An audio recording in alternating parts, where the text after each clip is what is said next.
Chapter 4 Henry. Jack gasped as Annie held out her hand. Oh, brother, she was always trying to make friends with animals. But this was going too far. Don't get too close to him, Annie, Jack shouted. But Annie touched the pteranodon's crest. She stroked his neck. She was talking to him. What in the world was she saying? Jack took a deep breath. Okay, he would go down too.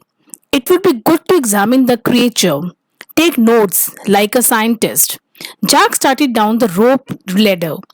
When he got to the ground, Jack was only a few feet away from the creature. The creature stared at Jack. His eyes were bright and alert. He's soft, Jack, said Annie. He feels like Henry. Jack snorted. He's no dog, Annie. Feel him, Jack, said Annie. Jack didn't move. Don't think, Jack. Just do it. Jack stepped forward. He put out his arm very cautiously. He brushed his hand down the creature's neck. Interesting. A thin layer of fuzz covered the pteranodon's skin. Soft, said Annie. Jack reached into his backpacks and pulled out a pencil and a notebook. He wrote, Fuzzy skin. What are you doing? Asked Annie. Taking notes, said Jack. We are probably the first people in the whole world to ever see a real live pteranodon. Jack looked at the pteranodon again. The creature had a bony crest on top of his head. The crest was longer than Jack's arm. I wonder how smart he is, Jack said. Very smart, said Annie. Don't count on it, said Jack. His brain's probably no bigger than a bean. No, he's very smart. I can feel it, said Annie. I'm going to call him Henry.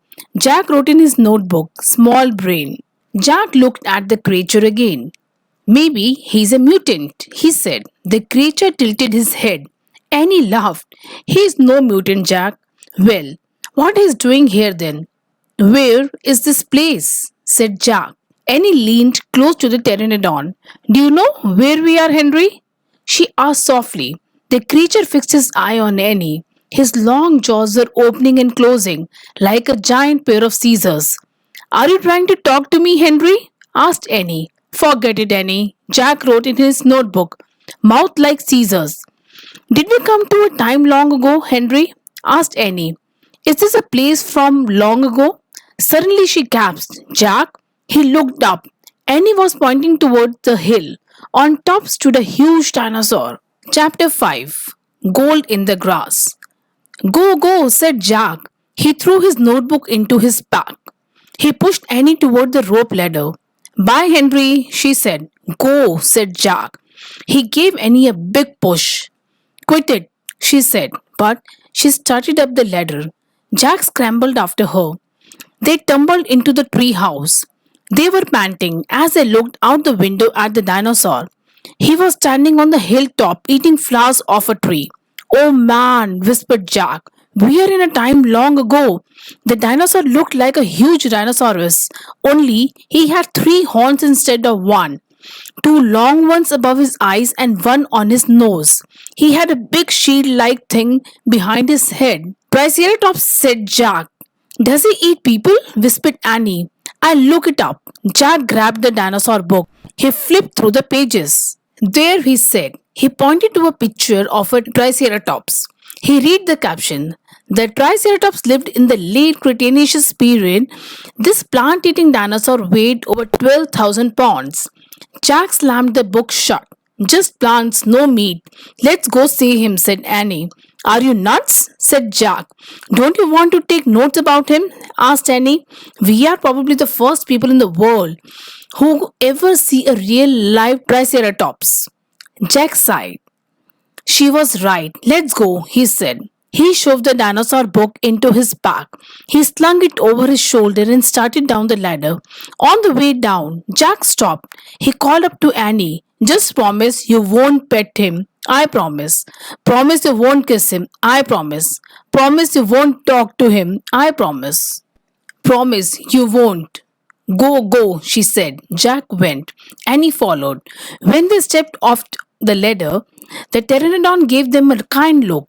Annie blew a kiss at him. Be back soon, Henry, she said cheerfully. Shh, said Jack, and he led the way through the ferns slowly and carefully. When he reached the bottom of the hill, he kneeled behind a fat bush. Annie knelt beside him and started to speak. Shh! Jack put his finger to his lips. Annie made a face. Jack peeked out at the Triceratops. The dinosaur was incredibly big, bigger than a truck. He was eating the flower of magnolia tree. Jack slipped his notebook out of his pack. He wrote, "Eats flowers." Annie nudged him. Jack ignored her. He studied the Triceratops again. He wrote, "Eats slowly." Annie nudged him hard. Jack looked at her. Annie pointed to herself. She walked her fingers through the air. She points to the dinosaur. She smiled. Was she teasing? She waved at Jack. Jack started to grab her. She laughed and jumped away. She fell into the grass in full view of the Triceratops. "Get back," whispered Jack. Too late. The big dinosaur had spotted Annie. He gazed down at her from the hilltop. Half of the magnolia flower was sticking out of his mouth. "Oops," said Annie. "Get back." Jack shouted at her. "He looks nice, Jack." "Nice? Watch out for his horns, Annie." "No, he's nice, Jack." "Nice?" But the Triceratops just gazed calmly down at Annie. Then he turned and loped away down the side of the hill. "Bye," said Annie. She turned back to Jack. "See." Jack grunted, but he wrote in his notebook, "Nice. Come on, let's look around some more," said Annie. As Jack started after Annie, he saw something glittering in the tall grass. He reached out and picked it up. A medallion, a gold medallion. A letter was engraved on the medallion, a fancy M. "Oh man, someone came here before us," Jack said softly. Chapter 6, Dinosaur Valley. "Annie, look at this," Jack called. "Look what I found." Annie had gone up to the hilltop. She was busy picking a flower from the magnolia tree. "Annie, look, a medallion." But Annie was not paying attention to Jack. She was staring at something on the other side of the hill. "Oh wow," she said. Annie, clutching her magnolia flower, she took off down the hill. "Annie, come back," Jack shouted. But Annie had disappeared. "I'm going to kill her," Jack muttered. He stuffed the gold medallion into his jeans pocket. Then he heard Annie shriek. "Annie!" Jack heard another sound as well, a deep bellowing sound like a tuba. "Jack, come here," Annie called. "Annie!" Jack grabbed his backpack and raced up the hill. When he got to the top, he gasped. The valley below was filled with nests, big nests made out of the mud, and the nests were filled with tiny dinosaurs. Annie was crouching next to one of the nests, and standing over her was gigantic duck-billed dinosaur. "Don't panic, don't move," said Jack. He stepped slowly down the hill towards Annie. The huge dinosaur was towering above Annie, waving her arms, making her tuba sound. Jack stopped. He didn't want to get too close. He knelt on the ground. "Okay, move toward me." "Slowly," he said. Annie started to stand up. "Don't stand, crawl," said Jack. Clutching her flower, Annie crawled towards Jack. The duck-billed dinosaur followed her, still bellowing. Annie froze. "Keep going," Jack said softly. Annie started crawling again. Jack inched farther down the hill until he was just an arm's distance from Annie. He reached out and grabbed her hand. He pulled Annie toward him. "Stay down," he said. He crouched next to her. "Bow your head. Pretend to chew." "Chew?" "Yes, I read that's what you do if a mean dog comes at you." "She's no dog, Jack," said Annie. "Just chew," said Jack. Jack and Annie both bowed their heads and pretended to chew. Soon the dinosaur grew quiet. Jack raised his head. "I don't think she's mad anymore," he said. "Thanks, Jack, for saving me," said Annie. "You have to use your brain," said Jack. "You can't just go running to the nest of the babies. There is always a mother nearby." Annie stood up. "Annie!" Too late. Annie held out her magnolia flower to the dinosaur. "I'm sorry, I made you worry about your babies," she said. The dinosaur moved closer to Annie. She grabbed the flower from her. She reached for another. "No more," said Annie. The dinosaur let out a sad tuba sound. But there are more flowers up there. Annie said. She pointed to the top of the hill. I'll get you some. Annie hurried up the hill. The dinosaur waddled after her. Jack quickly examined the babies. Some were crawling out of their nests. Where were the other mothers? Jack took out the dinosaur book. He flipped through the pages. He found a picture of some duck-billed dinosaurs. He read the caption. The Anatosauruses lived in a colonies. While a few mothers babysat the nest, others hunted for food. So there must be more mothers close by. Hey Jack, Annie called. Jack looked up. Annie was at the top of the hill, feeding magnolia flowers to the giant Anatosaurus. She's nice too, Jack, Annie said. But suddenly, the Anatosaurus made a terrible tuba sound. Annie crouched down and started to chew. The dinosaur barged down the hill. She seemed afraid of something. Jack put the book down on the top of his back. He hurried up to Annie. I wonder why she ran away, said Annie. We were starting to be friends. Jack looked around. What he saw in the distance almost made him throw up. An enormous, ugly monster was coming across the plain. He was walking on two big legs and swinging a long, thick tail and dangling two tiny arms. He had a huge head and his jaws were wide open. Even from far away, Jack could see his long, gleaming teeth. Tyrannosaurus Rex, whispered Jack. Chapter 7 Ready, Set, Go. Run, Annie, run, cried Jack to the tree house. They dashed down the hill together, through the tall grass, through the ferns, past the pteranodon, and right to the rope ladder. They scrambled up. Seconds later, they tumbled into the tree house. Annie leaped to the window. He's going away, she said, panting. Jack pushed his glasses into place. He looked through the window with her. The Tyrannosaurus was wandering off. But then the monster stopped and turned around. Duck, said Jack. The two of them hunched down. After a long moment, they raised their heads. They peeked out again. Coast clear, said Jack. Yay, whispered Annie. We have to get out of here, said Jack. You made a wish before, said Annie. I wish we could go back to Frog Creek, said Jack. Nothing happened. I wish. Wait, you were looking at the picture in the dinosaur book. Remember? The dinosaur book. Jack groaned. Oh no, I left the book and my pack on the hill. I have to go back. Oh, forget it, said Annie. I can't, said Jack. The book doesn't belong to us. Plus, my notebook is in my pack with all my notes. Hurry, said Annie. Jack hurried down the rope ladder. He leaped to the ground. He raced past the pteranodon, through the ferns, through the tall grass, and up the hill. He looked down. There was his pack lying on the ground. On top of it was a dinosaur book.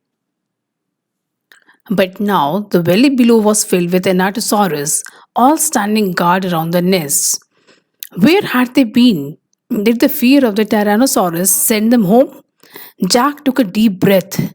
Ready, set, go. He charged down the hill. He leaped to his backpack. He scooped it up. He grabbed the dinosaur book. A terrible tuba sound. Another. All the Anatosauruses were bellowing at him. Jack took off. He raced up to the hilltop. He started down the hill. He stopped.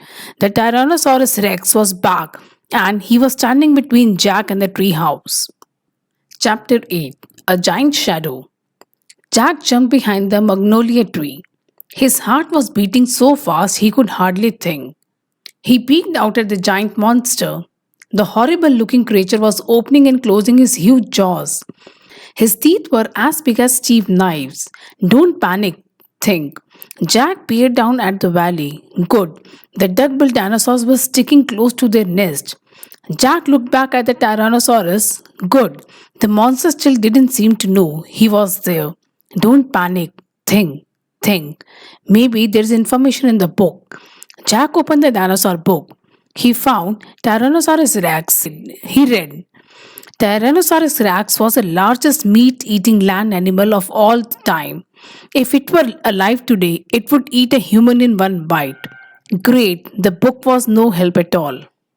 Okay, he couldn't hide on the other side of the hill. The Anatosaurus might stampede. Okay, he couldn't run to the tree house. The Tyrannosaurus might run faster. Okay, maybe he should just wait. Wait for the monster to leave. Jack peeked around the tree. The Tyrannosaurus has wandered close to the hill. Sometimes caught Jack's eye. Annie was coming down the rope ladder. Was she nuts? What was she doing? Jack watched Annie hop off the ladder. She went straight to the pteranodon. She was talking to him. She was flapping her arms. She pointed at Jack, at the sky, at the tree house. She was nuts. Go, go, back up the tree. Jack whispered, go. Suddenly, Jack heard a roar. The Tyrannosaurus Rex was looking in his direction. Jack hit the ground. The Tyrannosaurus Rex was coming toward the hill. Jack felt the ground shaking. Should he run? Crawl back into Dinosaur Valley? Climb the magnolia tree? Just then a giant shadow covered Jack. He looked up. The pteranodon was gliding overhead. The giant creature sailed down towards the top of the hill. He was coming straight for Jack. Chapter 9: The Amazing Ride. The pteranodon coasted down to the ground. He stared at Jack with his bright, alert eyes. What was Jack supposed to do? Climb on? But I'm too heavy, thought Jack. Don't think, just do it. Jack looked at the Tyrannosaurus. He was starting up the hill. His giant teeth were flashing in the sunlight. Okay, don't think, just do it. Jack put his book in his pack. Then he eased down onto the pteranodon's back. He held on tightly. The creature moved forward. He spread out his wings and lifted off the ground. They teetered this way, then that. Jack nearly fell off. The pteranodon steadied himself, then rose into the sky. Jack looked down. The Tyrannosaurus was stomping the air and staring up at him. The pteranodon glided away. He sailed over the hilltop. He circled over the valley, over all the nests filled with babies, over all the giant duck-billed dinosaurs. Then the pteranodon soared out over the plain, over the triceratops who was gazing in the high grass. It was amazing. It was a miracle. Jack felt like a bird, as light as a feather. The wind was rushing through his hair. The air smelled sweet and fresh. He whooped. He laughed. Jack couldn't believe it. He was riding on the back of an ancient flying reptile. The pteranodon sailed over the stream, over the ferns and bushes. Then he carried Jack down to the base of the oak tree. When they came to a stop, Jack slid off the creature's back and landed on the ground. Then the pteranodon took off again and glided into the sky. Bye, Henry, whispered Jack. Are you okay? Annie shouted from the tree house. Jack pushed his glasses into place. He kept staring up at the pteranodon. Jack, are you okay? Annie called. Jack looked up at Annie. He smiled. Thanks for saving my life, he said. That was really fun. Climb up, said Annie. Jack tried to stand. His legs were wobbly. He felt a bit dizzy. Hurry, shouted Annie. He's coming. Jack looked around. The Tyrannosaurus was heading straight toward him. Jack bolted to the ladder. He grabbed the scythe and started up. Hurry, hurry, screamed Annie. Jack scrambled into the tree house. He's coming toward the tree. Annie cried. Suddenly something slammed against the oak tree. The tree house shook like a leaf. Jack and Annie tumbled into the books. Make a wish, cried Annie. We need the book, the one with the picture of Frog Creek, said Jack. Where is it? He pushed some books aside. He had to find that book about Pennsylvania. There it was. He grabbed it and tore through it. Looking at the photograph of the Frog Creek woods, he found it. Jack pointed to the picture. I wish we could go home, he shouted. The wind began to moan, softly at first. Hurry, Jack yelled. The wind picked up. It was whistling now. The treehouse started to spin. It spun faster and faster. Jack closed his eyes. He held on tightly to Annie. Then everything was still, absolutely still. Chapter 10: Home Before Dark. A bird began to sing. Jack opened his eyes. He was still pointing at the picture of the Frog Creek woods. He peeked out of the treehouse window. Outside, he saw the exact same view. We are home, whispered Annie. The woods were lit with a golden late afternoon light. The sun was about to set. No time had passed since they had left. Jack, Annie, a voice called from the distance. That's Mom, said Annie, pointing. Jack saw their mother far away. She was standing in front of their house. She looked very tiny. Annie, Jack, she called. Annie stuck her head out of the window and shouted, Coming! Jack still felt dazed. He just stared at Annie. What happened to us? He said. We took a trip in a magic tree house, said Annie simply. But it's the same time as when we left, said Jack. Annie shrugged. And how did it take us so far away, said Jack, and so long ago? You just looked at the book and said you wished we could go there, said Annie, and the magic tree house took us there. But how? Said Jack. And who built this magic tree house? Who put all these books here? A magic person, I guess, said Annie. A magic person? Oh, look, said Jack. I almost forgot about this. He reached into his pocket and pulled out the golden medallion. Someone lost their bag again in dinosaur land. Look, there is a letter M on it. Annie's eyes got round. You think M stands for magic person? She said. I don't know, said Jack. I just know someone went to that place before us. Jack, Annie, came the distant cry again. Annie poked her head out the window. Coming, she shouted. Jack put the gold medallion back in his pocket. He pulled the dinosaur book out of his pack and put it back with all the other books. Then he and Annie took one last look around the tree house. Goodbye, house, whispered Annie. Jack slung his backpack over his shoulder. He pointed at the ladder. Annie started down. Jack followed. Seconds later, they hopped onto the ground and started walking out of the woods. No one is going to believe our story, said Jack. So, let's not tell anyone, said Annie. Dad won't believe it, said Jack. He will say it was a dream, said Annie. Mom won't believe it, said Jack. She will say it was pretend. My teacher won't believe it, said Jack. She will say you are nuts, said Annie. We better not tell anyone, said Jack. I already said that, said Annie. Jack sighed. I think I am started to not believe it myself, he said. They left the woods and started up the road towards their house. As they walked past all the houses on their street, the trip to dinosaur time did seem more and more like a dream. Only this world and this time seemed real. Jack reached into his pocket. He clasped the gold medallion. He felt the engraving of the letter M. It made Jack's finger tingle. Jack laughed. Suddenly he felt very happy. He couldn't explain what had happened today, but he knew for sure that their trip in the magic tree house had been real.